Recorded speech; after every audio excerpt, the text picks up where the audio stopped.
Diluncurkannya tuh waktu Februari ke Maret tuh. Jadi benar-benar awal pandemi gitu. Waktu Cepet awal banget ya? Jadi karena kan mulai dari kecil-kecil dulu, dari komunitas dulu, nggak langsung yang besar gitu sih. Dari yang kenal-kenal dulu, udah pakai di websitenya gini. Kemudian waktu awal pandemi itu orang juga udah antipati nih, kayak beneran kamu mau buka platform galang dana gitu, orang makan aja susah, mikir itu Iya, kan masa pandemi lu, benar. kamu malah buka untuk donasi.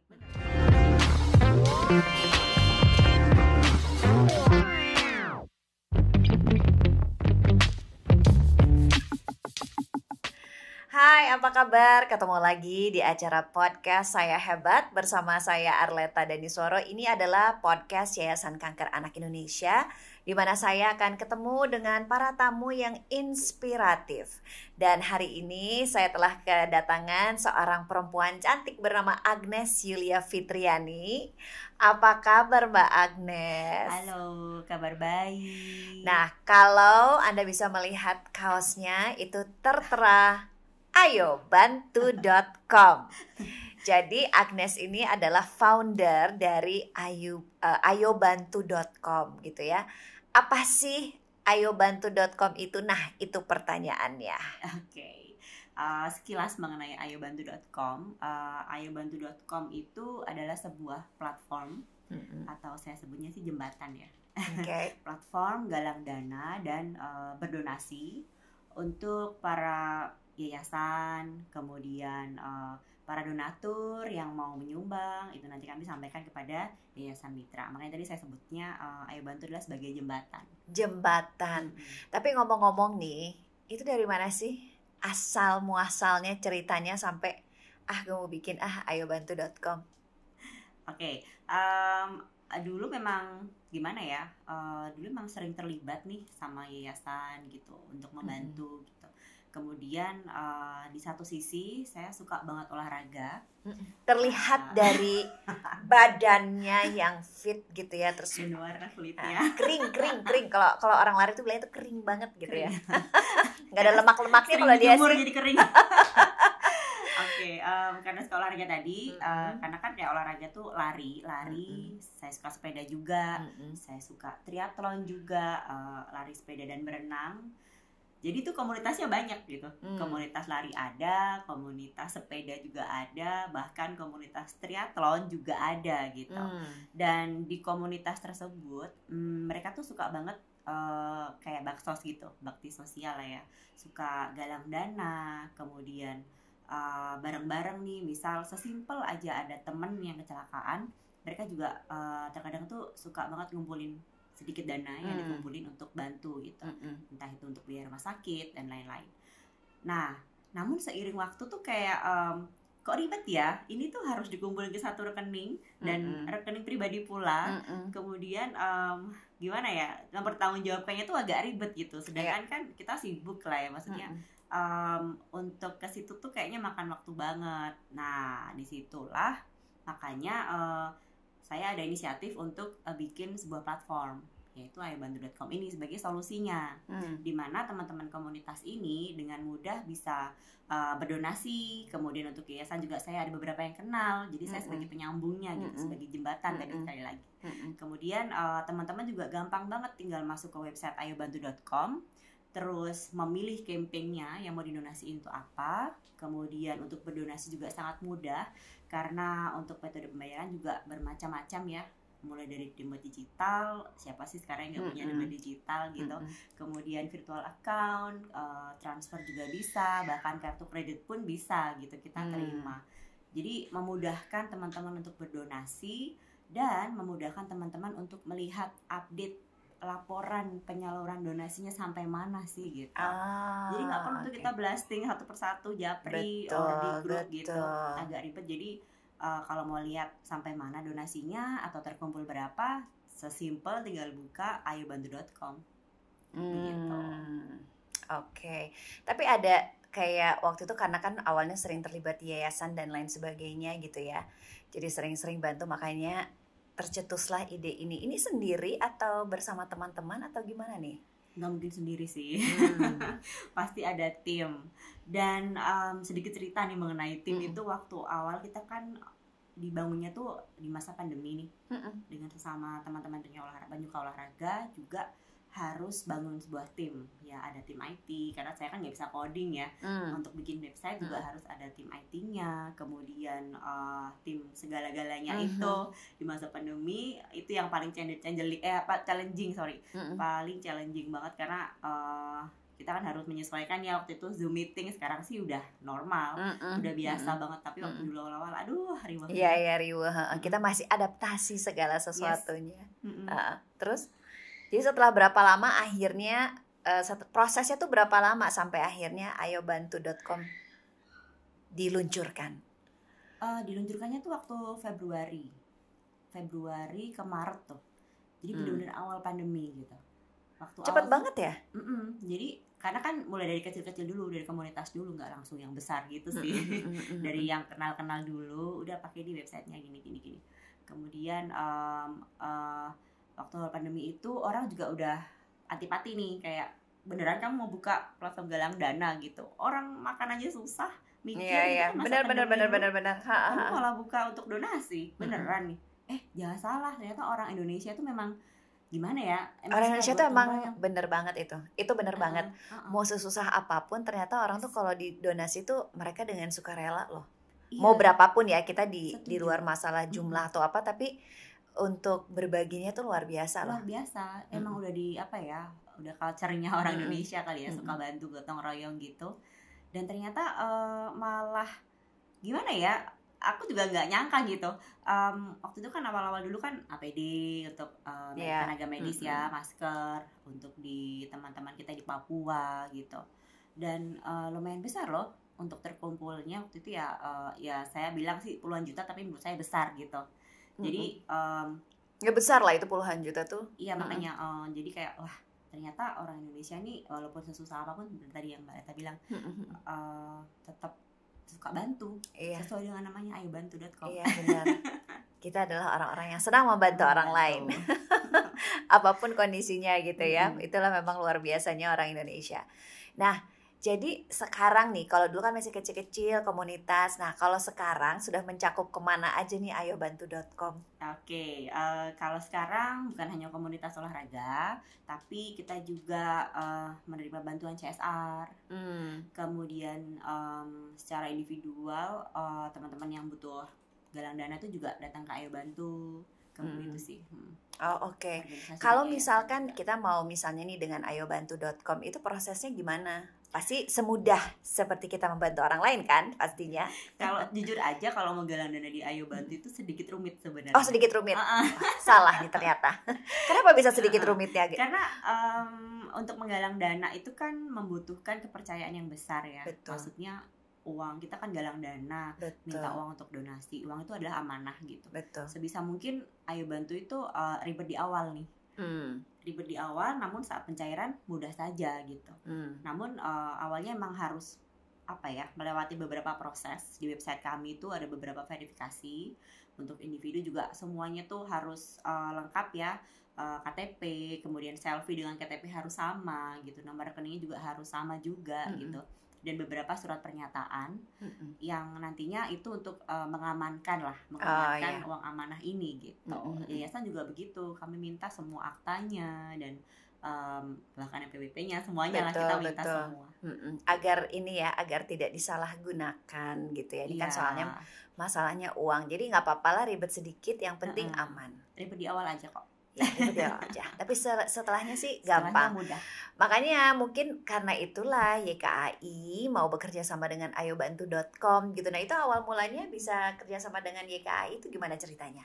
Iya, lagi-lagi komunitas olahraga nih. Yang waktu itu memang inisiatif untuk merayakan Hari Kanker Anak kayaknya. Itu mereka inisiatif mau lucu kayaknya oke juga nih kita galang dana untuk anak-anak penderita kanker gitu. Nah, aku carikan yayasannya dan kenalan dengan YKAI gitu. Kemudian teman-teman ini berinisiatif waktu itu masa pandemi ya, ada yang goes di indoor, ada yang lari juga di jalan gitu. Goes indoor tuh pakai sepeda statis maksudnya? Yes. Oke. pakai smart bike gitu. Terus mereka nggak cuma lari, nggak cuma sepedaan, tapi di prosesnya mereka juga nodong teman-temannya untuk donasi. Oke. Lewat ayobantu.com. Nah, waktu itu terkumpul beberapa puluh juta juga, kita serahkan ke YKAI waktu itu untuk pengadaan ambulans. Oh, oke. Ini yang event Be a Hero YKAI Run and Ride bukan? Bukan, ini yang beda lagi. terbaru. Yang terbaru. Yang awal banget dulu. Yang awal banget. Oke. Nah, terus yang setelah itu udah selesai nih programnya yang terakhir ini. Terus setelah itu ada lagi kita kerjasama bareng public figure. Waktu itu sama Natasha Wilona, Prilly, terus Jessica Mila, Yuni Syara juga. Mereka kita IG live terus minta viewer untuk donasi gitu-gitu. Itu kemudian tahun lalu juga ada event virtual. Itu Goes waktu itu, karena Goes waktu itu lagi happening banget ya, tapi kita adain virtual karena masih pandemi, kerjasama dengan Ajang PR juga. Dan tahun ini kita balik lagi, namun karena kita udah lumayan leluasa nih, bisa Goes di luar juga, bisa olahraga di luar juga, jadi kita adain Be a Hero ini, Be a Hero, jadi Run and Ride sama YKAI ini udah banyak. Ya?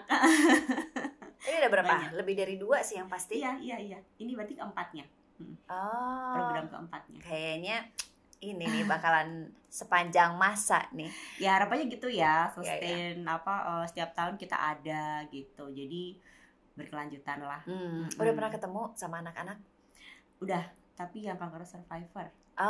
Oke. Terus gimana kesan-kesannya ketemu mereka? Salut banget sih, banget. Karena kalau survivor itu berarti kan mereka udah melewati beberapa terapi dan pengobatan ya. Yang kita tahu itu juga, wah orang dewasa aja lumayan down, apalagi anak-anak gitu. Jadi dan saya lihatnya tuh mereka udah yang talented banget, seperti Melvi ini kan suaranya bagus banget ya, suara malaikat banget itu. Iya, Mel emang bagus. Kagum. Iya, dia host untuk podcast yang anak-anak tuh, Mel itu. Tapi kalau ngomong soal anak-anak jadi kepikiran, udah pernah ngadain acara itu gak sih? Yang kayak marathon, kids marathon gitu, yang 5 kilo atau apa? Belum pernah. Itu ternyata lumayan juga loh. Maksudnya kayak waktu kapan bisa juga tuh untuk Yayasan Kanker Anak Indonesia, siapa tahu. Untuk kedepannya bisa. Selama ini kan mungkin olahraganya eventnya untuk yang tua-tua gitu, yang dewasa. Ya jangan yang tua lah, dewasa gitu kan. Mungkin nanti sesekali bisa untuk yang anak-anak, jadi anak-anak juga bisa berpartisipasi, diajak olahraga juga supaya sehat seperti Bu Agnes ini. Nah, Agnes ini tuh suka banget lari. Yes. Ya kan? Itu sehari pasti lari. Hampir tiap hari sih. Berapa kilo biasanya? 7 hari seminggu itu, 5 hari itu paginya lari. Paginya lari. Berapa kilo? Rata-rata 5-10. 5-10. Tapi yang paling jauh jaraknya tuh waktu ikutan apa? 85 kilo. Tapi ini waktu itu untuk donasi juga kan? Untuk galang dana. Kalau nggak untuk donasi kayaknya saya nggak mau deh. Nggak bela-belain. 85 kilo dalam waktu berapa lama tuh? 14 jam. Non-stop? Itu kan jalan lari gitu. Karena kan terjal juga tuh. Di daerah mana waktu itu? Di daerah Kendal, Jawa Tengah. Mulainya jam berapa? Mulainya jam 9 malam. Biar nggak terlalu panas ya. Jam 9 malam. Itu kan jam-jam. Jadi orang tidur, kita lari. Kita lari, tidurnya bener-bener power nap aja. Terus bangun lagi lari. Gitu. Ya ampun. Jadi start jam 9 malam, selesainya jam 4 sore. Setengah 4 sore lah, setengah 4 sore. Astaga. Panas ya itu ya. Iya, panas sih waktu itu. Kenapa startnya malam ya? Supaya bisa finishnya terang. Itu siang atau sore gitu. Kalau misal pagi mulainya, finishnya malam. Jadi finishnya gelap gitu, nggak gimana ya? kurang agam gitu. Tetap aja ya 85 kilo. Saya pikir untuk menghindari sinar matahari, tapi tetap juga kena jam 12 siang juga, itu kan siang juga. Panas banget itu. Ih, luar biasa. Waktu itu latihannya seperti apa, Nes? Kalau ultra itu justru latihannya kayak endurance aja sih. Setiap weekend kita long runnya tuh bener-bener minimal 20 kilo. Dan itu lari sabar, nggak yang ada istilahnya ya, lari sabar. Lari sabar, iya lari sabar. Baru denger tuh lari sabar, ngapain lari sabar? Lari sabar melatih aja. Kesabaran, benar ya, lari itu bisa melatih kesabaran juga. Benar. Setuju banget sih. Ya kan, karena kita harus menghadapi rasa bosan, rasa apa segala macam, tapi we just have to keep on going gitu ya, kayak ini ya. Iya. Sebenarnya kayak filosofi kita berbisnis atau hidup sih. Jadi lari itu kalau kencang di awal, belum sampai garis finish sudah habis tenaganya. Bahkan bisa pingsan, ya kan? Cuman kalau kita benar-benar mindful, jangan dihabisin di awal nih, tenang aja gitu, sabar aja, nanti pasti sampai kok gitu. Garis finishnya di situ aja, nggak kemana-mana gitu kan. Jadi kayak filosofinya benar-benar kepake sih. Saat kayak yang buka Ayo Bantu ini juga, kemudian masalah hidup, pernikahan loh. Jadi kepake di semua filosofinya. Jadi pakai semua filosofi, bisa diterapkan dalam semua dimensi kehidupan kita. Setuju. Gitu ya, termasuk juga ini kalau donasi, kalau misalnya mau terus-terusan, apalagi membantu YKAI, mungkin nggak usah kalau ada segitu ya nggak apa-apa segitu, tapi konsisten gitu ya, konsisten gitu ya, daripada terlalu brok tapi udah gitu nggak ada lagi, karena kita kan butuh untuk terus menerus ya. Apalagi anak-anak yang terkena kanker ini juga sepertinya, nggak tahu ya, yang namanya penyakit dan lain sebagainya kadang-kadang kadang-kadang semakin banyak juga gitu ya, dan semakin banyak yang harus dibantu gitu ya, bervariasi. Jadi mudah-mudahan nanti kalau melalui Ayo Bantu ya, sekarang lebih luas lagi. Amin. Siapapun bisa untuk membantu gitu ya. Dan Ayo Bantu ini juga bekerja sama dengan YKAI, dan yang sedang ongoing ada nggak yang lagi berlangsung saat ini? Ya itu tadi event Be a Hero. Be a Hero. Run and Ride. Nah itu apa itu? Besok hari besok ini ya? Tanggal 13 kita adain event offline-nya juga. Jadi kan udah bisa offline sekarang. Jadi lari bisa, dari sepeda juga bisa di Ciasem 12. Jadi nanti kita lari berapa? 5 kilo. Oke. Masih bisa. 20 kilo bisa. Sepedanya 20 kilo. Tapi saya jalan kaki aja. Tapi nggak perlu dua-duanya ya, pilih salah satu aja. Pilih salah satu aja. Oke. Nah, sekarang gini, kalau misalnya dengan harapan ya dari semua kegiatan ini, apa sih harapannya dari Agnes pribadi dan juga dari Ayo Bantu Indonesia? Ya, harapannya sih tadi bisa terus bantu ya. Jadi nggak cuma sekali, tapi harapannya bisa sustain. Setiap tahun kita mengadakan event ini, kemudian setiap tahun juga bisa ikut bantu para anak-anak penderita kanker di YKAI dan yayasan lainnya di Ayo Bantu, dan tidak cuma di Jakarta aja mungkin, tapi juga bisa di seluruh Indonesia begitu. Oke. Nah, sekarang terakhir mungkin ada pesan-pesan buat anak-anak dan juga keluarga yang merupakan cancer warrior ataupun cancer survivor dari teman-teman dari Ayo Bantu. Pesan saya tetap semangat, jangan putus asa, dan kepada keluarga pendamping pasien, saya rasa mereka sih yang paling berat ya. Maksudnya kalau saya bayangin, karena saya seorang ibu juga, jadi kayak ikut gimana ya, bisa relate gitu. Kalau dapat kabar anak saya sakit, itu pastinya akan dunia terbalik gitu. Cuman thanks to YKAI, karena juga ada program pendampingan untuk keluarga pasien, sehingga bisa menyalurkan energi positifnya, kemudian tetap semangat, berharapan positif bahwa anaknya akan sembuh dan semuanya akan baik-baik aja gitu. Oke, terima kasih dan tentunya support dan juga kegiatan positif ini kita juga dapatkan dari partner-partner YKAI seperti dari Agnes dari ayubantu.com ya. Terima kasih banyak Agnes dan juga teman-teman tim semuanya di Ayo Bantu, dan terima kasih juga untuk semua yang sudah menyaksikan acara podcast Saya Hebat ini. Saya Arleta Danisoro, dan kita jumpa lagi di acara podcast lainnya, tentunya dengan tamu-tamu inspiratif lainnya. Sampai jumpa.